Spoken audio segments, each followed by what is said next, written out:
Okay. Thanks. Good morning, everyone. It's great to be here. So, yeah, exactly as Sid pointed out, I mean, he really showed the slide of all the complexity involved with the IoT, from kind of the birth of the device, the design of it, and then deployment, manufacturing, all the way through. And there are folk in Intel that are involved with many of those aspects. I, however, look through a narrow lens. The bit that I spend my time worrying about is provisioning. And I'd like to talk a little bit about that. And you'll see the title of it is called, making the IoT plug and play. And you're probably sitting there thinking, actually, I don't really care about making it plug and play. I just want it to be secure. I'd like to throw down the gauntlet to say, I'd like to propose a concept which I think can not only make it plug and play, it can also bring security and it can save costs. So the gauntlet has been thrown down. Let's see if I can come close to achieving that.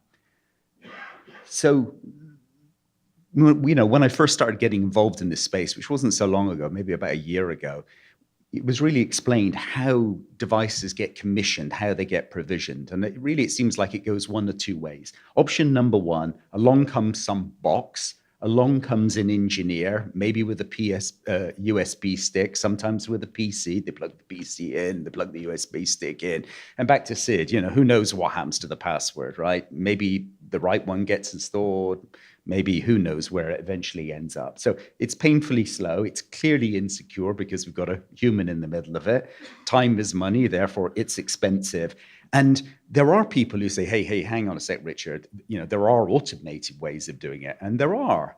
But even those usually tie you to one specific cloud. So if you're working with one of the big three, they can probably say, here's a solution that works great. And as long as you want to only work with that one and only cloud, rock on.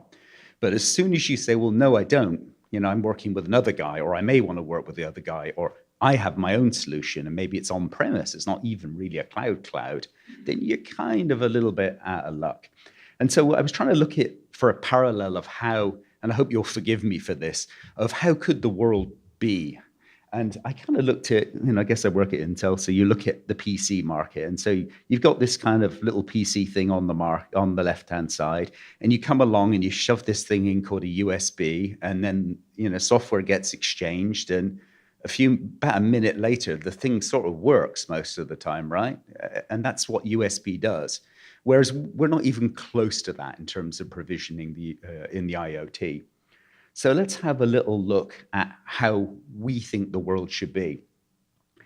You've got a device in a box, and it's shipped from the manufacturer, and it's not configured to one cloud. It's not configured to one owner. It's a box. And it arrives at the point of installation, and the dude opens the box, plugs in the networking, however, wired, wireless, hits the power button, and the next thing you know, it's talking to the cloud. Not a cloud, your cloud, be it on-prem, be it off-prem. That's what we're looking for. It needs to be zero touch for the installer and the device manager. It's got to be fast, needs to be clearly secure. We're at a security conference.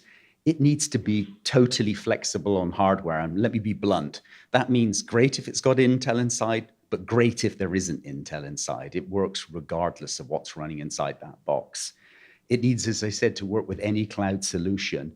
It needs to reduce the SKU so that when I show one box being shipped, I mean one box, not one box for customer A, one box for customer B. I mean one box.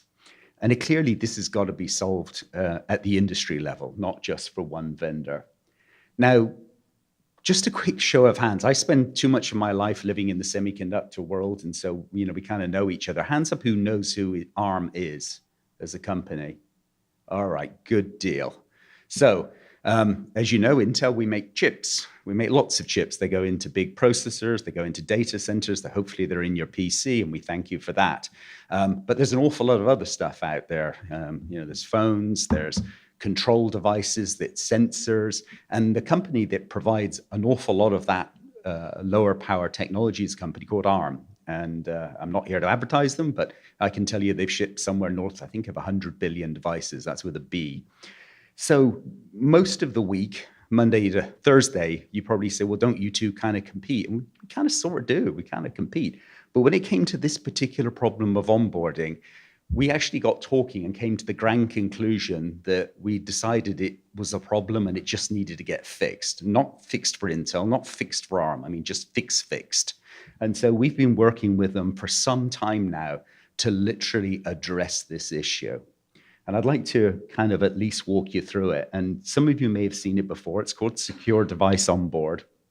And the kind of way it works, and I won't go through in great details, but the key point is you have the device on the left-hand side, and it contains a root of trust. And ideally, that root of trust is a hardware root of trust. Why? Because it's hardware. You can't change it. It's baked into the silicon.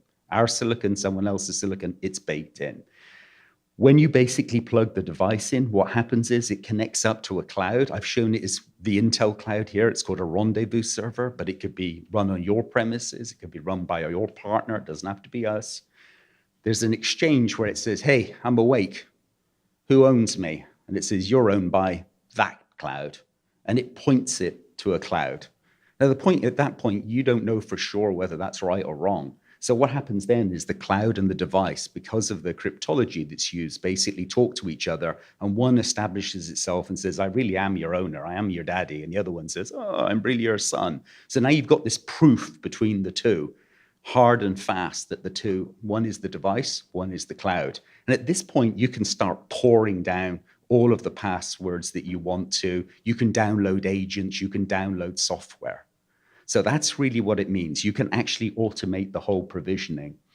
So one thing I wanted to highlight, we talked a lot earlier about standards. This is a technology that's been developed by Intel, but to be crystal clear of two things. One, we're not driving this as a revenue generator. This will be a free technology available to all. And two, we're going to drive it both through standards body and open source. So this is something we really want the industry to take advantage of. Now, you may ask, well, it sounds great. Does it work? Well, just as a little bit of a proof point, if you'd been in Barcelona back in October, you would have seen us sitting there with a couple of boxes of hardware. One was an Advantech gateway. The other one was an ARM-powered device. And in real time, customers could just come up and say, hey, onboard it to a cloud. And we gave them a choice. They could go to ARM Pelion, they could go to the InfoSims solution, or they could go to Hitachi JP1. And in real time, we did the onboarding directly, and you'd see them pop up on the panel. So yes, it's real, and yes, it's been production released. So just briefly summary, if we want this whole IoT thing to really scale, if we want it to be secure, we've got to get it, the issue fixed. It needs to be automated. It needs to think about the supply chain that Sid talked about earlier, and it needs to build on these roots of trust. It's a fragmented market. We all know that. And we need solutions that are flexible, regardless of whose hardware it is, whether it's ours or someone else's, whatever cloud is being used. And most importantly, we've got to drive this together. This is only about the first 30 seconds of life of the device. Sid talked about the next 30 years. We're worried about the first 30 seconds. Is this device even entitled to be talking to this network? Is it entitled to be talking to this cloud? So anyway, that's really what we're doing with Secure Device Onboard. Thank you.